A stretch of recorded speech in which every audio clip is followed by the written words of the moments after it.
Hello, everyone. Tonight, we are standing barefoot in the middle of a darkened room where the floorboards are just a little too warm and the humming soft as breath won't stop even when you press your hands to your ears. You are here. You've been here a while, haven't you? Or maybe not. Maybe the floor remembers you even when you forget yourself. A sound rises from beneath your heels, low, steady, mournful with a rhythm not quite musical, but far too patterned to be silence. You haven't told anyone yet, have you? That the lullaby keeps changing. That sometimes it knows your name. You probably won't survive. So before you get comfortable, take a moment to like the video and subscribe, but only if you really like what I do here. Let me know where you're listening from and what time it is there. Now turn off the lights, maybe turn on the fan for some soothing noise, and let's get started tonight. The room doesn't have a name, just as songs passed from mouth to mouth often don't have titles, but it has a temperature, always warm, not hot, not stifling, just enough to make your socks damp and your dreams linger longer than they should. You sleep here now, a decision you made after inheriting the house even though the paperwork was unsigned and everyone in the village avoided eye contact when they handed you the key. The first night the humming started just after dusk. You thought it was plumbing. The second night, you noticed it was always the same notes repeated in a pattern that reminded you of a cradle being rocked by someone who never tires. The third night, you recorded it only to find on playback, nothing. Just the low buzz of your own breath. But you remember the song. You always do. They say some prehistoric lullabies were never meant for children. That in the Ice Age, mothers would hum to bones. Yes, actual bones buried in soil to protect them from scavengers whispering songs of warmth as if the dead could shiver. A Neolithic burial site in Anatolia even revealed a circle of infant bones placed beneath a hearth. Archaeologists still debate if they were offering siblings or a lullaby's first audience. Some researchers still argue whether the bones were arranged for ritual warmth or simply settled by time and gravity. But that doesn't explain the polished wear on the skulls, or the scrape marks shaped like tiny crescents, or the fact that you can hear those same rhythms when you press your head to the floor. You've tried that, haven't you? You do it again now, slowly lowering yourself down until your cheek meets the wood. The grain is familiar, too familiar. There's a spot near the center that smells faintly of burnt sugar and old tears. The humming is louder now, almost vocal, and you swear just for a second you hear a second voice joining in. Off-key, confused. There's a memory trying to form at the back of your skull, but it slips when you reach for it, like a hand retreating into soft soil. Something about your grandmother. No, someone else. A friend. A sibling. A doll with no face. That last one wasn't yours, was it? You sit up suddenly, the room's silent now. Isn't that worse? Outside wind presses against the windows with the long exhale of something ancient that never learned to sleep. You leave the room for a moment, fetch tea, pretend it helps. You don't notice until later that you stepped over the same floorboard twice, but it creaked differently each time. As if answering a question you haven't asked. You hum once, absent-mindedly. The melody echoes back, but very gently it corrects you. And this is where the jokes usually begin. So let's make some. 1. If your floor starts singing, check the warranty. Most hauntings aren't covered by hardwood insurance. 2. If you hum along with the dead, remember, they're always slightly flat. Don't take it personally. 3. The lullaby is not in your head. Your head is just where it echoes loudest. You return to the center of the room, cup still in hand. The warmth of the floor has risen. You kneel, you listen. The lullaby stops. A breath later, it begins again, this time in reverse. Someone is unsinging it, unrocking the cradle, rewinding the final sleep. You trace the edge of a knot in the wood. It's oval-shaped, like an eye. Or a mouth. Your fingers stop. The humming stops. You wait. Then gently, impossibly, a knock from below. The tea burns your throat as you gasp and you drop the cup. It doesn't shatter. It rolls toward the knot, stops, settles. You hum again. This time the voice does not correct you. It waits. Beneath the floor, someone is listening. And tonight they remember the tune. You don't remember falling asleep, but you remember waking up. There's a difference. Waking up is sharp, like surfacing from a long breath, held under cold water. It's not morning, though. It's never morning when it matters. The fan is off. The light you left on in the hallway has dimmed into a soft amber suggestion of safety. And from the floor, the lullaby again, slower, hungrier. You don't get out of bed at first, you just listen. There's something different about it now, as though it's being hummed from further away, but through something thin like silk or skin. It quivers in your chest not as sound, but as muscle memory. You know this song. You don't know how, but it knows you. You eventually rise. The floor is cool for once, but only in spots. You walk the pattern, now barefoot, cautious. One board warm, one cold. Warm, cold. Warm, warm, cold, cold. You step back and try again. The sequence is never the same twice. Somewhere in the archives of forgotten rituals, there is a pattern of steps used to trick spirits into revealing themselves dance-like, but quiet. In an early Mesopotamian tablet, a series of heel and toe sequences are described for navigating cursed thresholds. The translation is disputed, of course. Some claim it's a harvest chant. Others argue it's just a misread inventory of barley. But you believe in patterns. You always have. Tonight, the house believes in them too. You return to the center of the room and hum again. A few notes. The floor responds faint but clear. The same phrase you hummed, but one note short. You hum the phrase again. It adds a note. Back and forth you go until it stops suddenly, and in the pause you hear it for the first time. A child's breath. Not playful, not afraid, just small. A drawn-in, patient inhale. You kneel again. Not from fear this time, but something else. Curiosity. Reverence.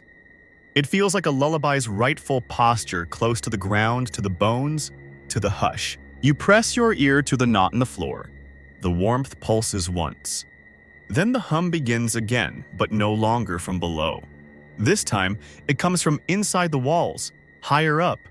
The house is singing now, and you're not sure which verse you've reached. There's a shift in the room's air pressure, like the house is holding its breath. The light from the hallway flickers once, then steadies. You remain kneeling. Your knees ache. Something in the floor creaks, not as a protest, but as a pivot. You look around. The rug has shifted by itself, just a little. A few inches, but enough to reveal something carved into the wood. A simple spiral, at first glance decorative, but as you trace it with your fingertip, it catches not smooth but sharp in places, like something tried to climb out or in.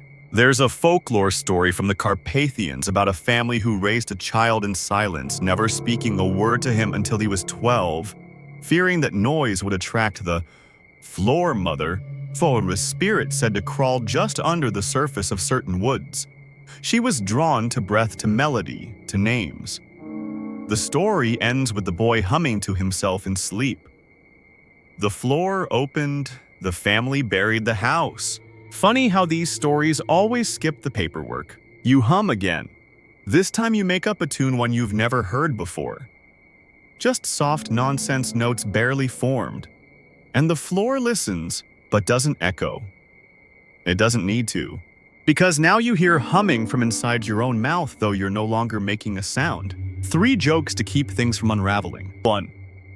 If your house starts harmonizing with you, it's either haunted or just very lonely. 2. The floor mother's one weakness. Off-key kazoo solos. Maybe keep one by the bed. 3. If you're being sung to by something without lungs, remember to breathe for both of you. You lie back down right there in the center of the spiral. The boards are warmer now, not hot, not burning, just womb warm, as if you're being remembered. You hum once more, and this time the sound above your head hums back in perfect unison.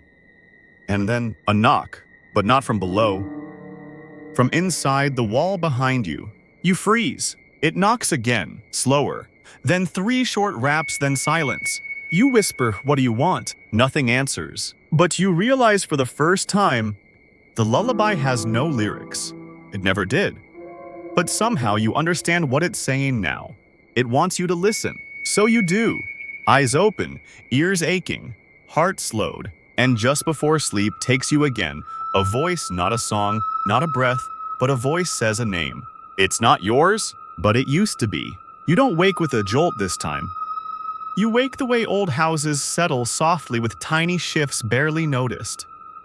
The air smells of cedar and old dust, though you've never owned cedar furniture. Your ears ring faintly, not with pain, but with leftover music. You're lying in the spiral again. You don't remember falling asleep there. The walls are quiet. The knot in the floor is cool to the touch. But something is different now. There's no humming. At first, you're relieved. Silence is a comfort, but only briefly, because the absence of the lullaby is wrong, like a breath held too long. Or a mother who stops rocking the cradle mid-song and forgets why she ever started. You move carefully, listening for anything. Creaks, sighs, wind, but the house is still. Not dead, but pausing. As if it's waiting for you to do something. As if the next verse is yours to write. You check the hallway. The light is gone, bulb intact but hollow. The fan in the corner clicks rhythmically, stuck in a loop, blades twitching but not turning. You open the fridge for breakfast, and the orange juice hums faintly off-key, nostalgic, almost apologetic. You pour it anyway. There's a story from the Siberian taiga about a cave filled with whistling wind that shifts pitch, depending on who enters. The Nenets called it the lung of the earth and avoided it during spring thaw. Some said it was where lullabies went when they were forgotten, seeking new mouths to borrow. One anthropologist claimed to have recorded the cave's tones, but his notes were found humming to themselves in the dark room, all the vowels erased. The rest was chalked up to mold, or madness, or both. You hum into your glass of juice. Just once. The surface ripples. You go back to the spiral, not because you want to, because you have to. You sit in the center, legs crossed like you're about to meditate or bargain. The floor is cool again, but alive. Not pulsing this time, breathing. The lullaby returns like fog, slow creeping, indifferent to your presence. It doesn't come from below now, nor from the walls. It comes from inside the spiral itself.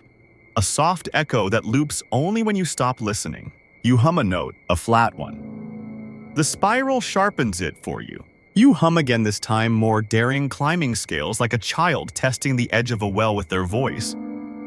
The spiral listens but does not follow. Instead, a new sound begins, soft tapping, like fingertips on wood. Delicate, rhythmic. You freeze. Then slowly lower yourself again, ear to the knot.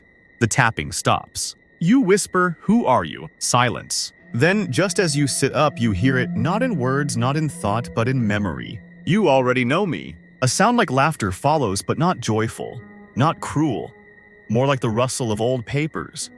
A memory getting its timing wrong. You stand too quickly.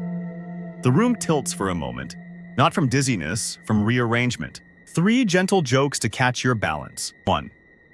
If your floor develops a sense of rhythm, maybe start charging it rent. 2. Naming your ghost might make it friendlier, unless it's trying to remember your name first. 3.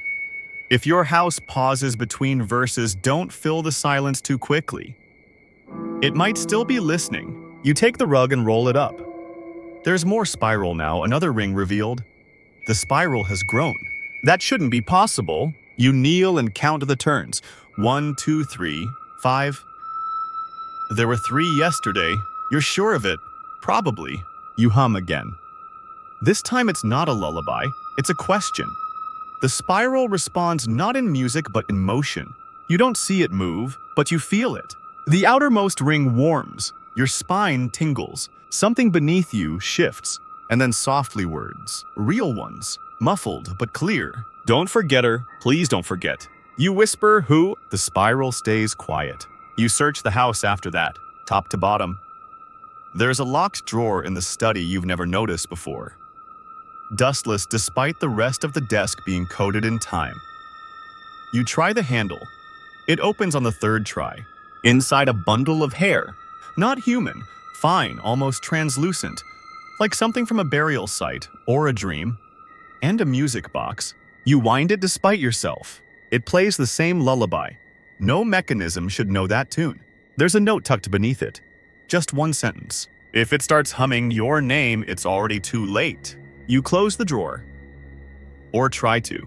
The drawer hums. You sleep on the couch that night. The spiral grows anyway. You dream of roots. Long ones dry and silvered with age, curling beneath floors and through soil, as if tracing the veins of forgotten lullabies. The roots don't move quickly. They wait. They listen. They hum when they breathe. You wake with the taste of earth behind your teeth. It's still dark? The clock says 3:33, which seems suspiciously deliberate. The fan is on again, though you never touched it. The room smells like wet stone and memory. You don't rise immediately. You wait, staring at the ceiling, and wonder how long the lullaby has known your name. How long it's been watching through the epiral, not with eyes, but with something older. You listen. Nothing. You hum one slow phrase. And the spiral begins to sing. It doesn't echo this time. It leads. You sit up careful now. The rug is gone. You don't remember removing it. The spiral has widened again now, 7 rings carved deeper than before. The grain of the wood around it ripples faintly in the moonlight like breath beneath skin. There's something resting in the center, a small object. You lean closer. It's a tooth. Human, or close. Worn smooth on one side as if rocked against something for years. You don't touch it. Somewhere in Peru, archaeologists unearthed a site where dozens of teeth were buried beneath the floors of houses. No jaws, no skulls, just teeth singular and deliberate. They theorized it was ritual protection against spirits who spoke in dreams. Another theory suggested the teeth were the spirits traded down generations as lullaby anchors. A third paper dismissed by most scholars claimed the teeth were fossilized echoes, calcified vibrations from the mouths of the dead. That theory's sounding less absurd now. You hum again. Not a tune, but a fragment of one you remember from childhood. Something your mother sang when she thought you were asleep. Or maybe she learned it from you. The spiral doesn't hum back. Instead, the floor shifts. Not visibly. You feel it just beneath the wood, a twitch. Like a dream turning over. Or a hand adjusting a cradle. Then the humming begins again, but it's not the same lullaby anymore. It's your melody now. And it's wrong. Too slow, too deep, too remembered. You whisper, "Who are you?" And the spiral hums 2 notes in reply. Low, then lower. A voice not spoken, but woven into the vibration says gently, "You were always part of the floor." 3 jokes quick now. 1. If your own childhood song starts singing back, it might be time to renegotiate the rental agreement. 2. If the spiral gives you a tooth, you don't have to give one back. But it would be polite. 3. Just because the lullaby knows your name doesn't mean it knows how to stop. You kneel. Not reverently, not fearfully, just with the gravity of someone who understands they're not the guest anymore. You whisper the name from the note, the one you heard in the wall, the one that used to be yours. The humming stops. The floor beneath your knees is warm again. You close your eyes, and the voice returns fainter now, like a distant room behind yours. We sang you in. We can sing you out. The spiral pulses once, and you remember the day you moved in. Not to this house, a different one. Small, rural. A nursery in the back with no windows. You remember the song you used to sing to the floor, hoping it would stop crying. But there was no child, just the floor and the lullaby. You open your eyes. The tooth is gone, and in its place a scrap of cloth. Old, worn, embroidered with a spiral. The thread is made of hair. You don't touch it. The fan slows again. The spiral glows faintly just for a moment, then silence. And the name you forgot to remember leaves your lips without permission. Not spoken, sung. You hum the final note. The spiral does not reply. But from beneath the floorboards, you hear a soft exhale, like someone finally sleeping or finally waking. The house is breathing. Not metaphorically, not emotionally, literally. The floorboards rise and fall ever so slightly beneath your bare feet as if each plank has become a rib, lifting, lowering, sighing in its slow, wood-grained rhythm. You've stopped humming.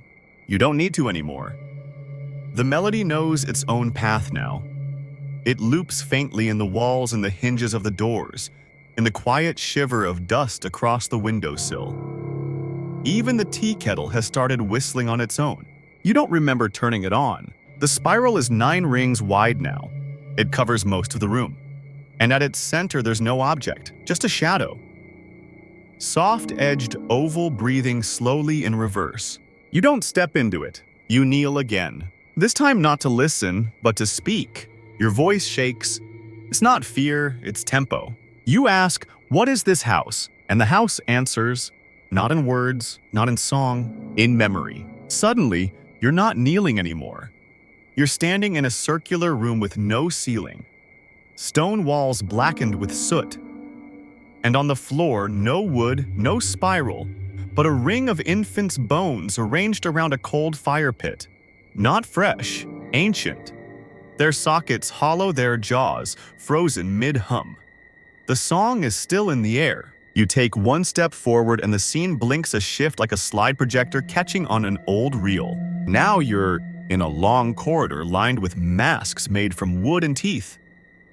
Each mask hums as you pass. Each one vibrates differently when you look at it. Some resemble animals, others resemble people you almost remember. One looks like the back of your own head. You turn away. Another blink. Now, you're a child again curled in a crib you don't recall ever sleeping in. Someone is humming. You don't see their face, but their hands are resting on the floorboards, fingers curled downward, pressing gently as if checking for a heartbeat. Another blink. You're back in the spiral. Kneeling. You touch the floor with both hands. It's warm, but it doesn't pulse anymore. It listens. So you begin to speak, not aloud, not in thought, but in hums. The language of forgotten things. You hum the names of the ones buried, the ones remembered, the ones almost born. You hum your own name last, and the spiral accepts it. The room tilts again, but not with motion, with memory. You remember the lullaby now, all of it. And you realize it was never meant to put anyone to sleep. It was meant to keep something asleep. 3 final jokes to soften the edges. 1. If your house starts dreaming, maybe ask it to dream of better insulation. 2. If the lullaby stops, that doesn't mean the cradle's empty, just that the sleepers learned to rock itself. 3. Always leave a note for the next tenant, especially if the floor has begun remembering your footsteps. You look around the room. It's still yours, mostly, but the spiral is quiet now. The humming has faded, not because it's gone, but because it's buried again. Not in the soil, not in the wood. In you. You leave the room. You walk the hallway. The lights hum softly, but it's just electricity this time, probably. You pour a fresh cup of tea. The kettle whistles on cue. No harmonics. You sit and listen, not for a lullaby, but for silence, which never quite comes. And now a quiet parting. Sometimes a house remembers the ones who listened. Not with pictures, not with names, but with rhythms. The tap of a toe. The hum of a breath. The weight of someone who waited long enough to hear what wood and bone could not say aloud. Tonight the spiral is still. The lullaby sleeps. But beneath the floor, beneath the dreams, something else turns gently in the dark. And when it wakes again, it will hum, not to haunt, but to remember. And if you're quiet enough, you might remember too.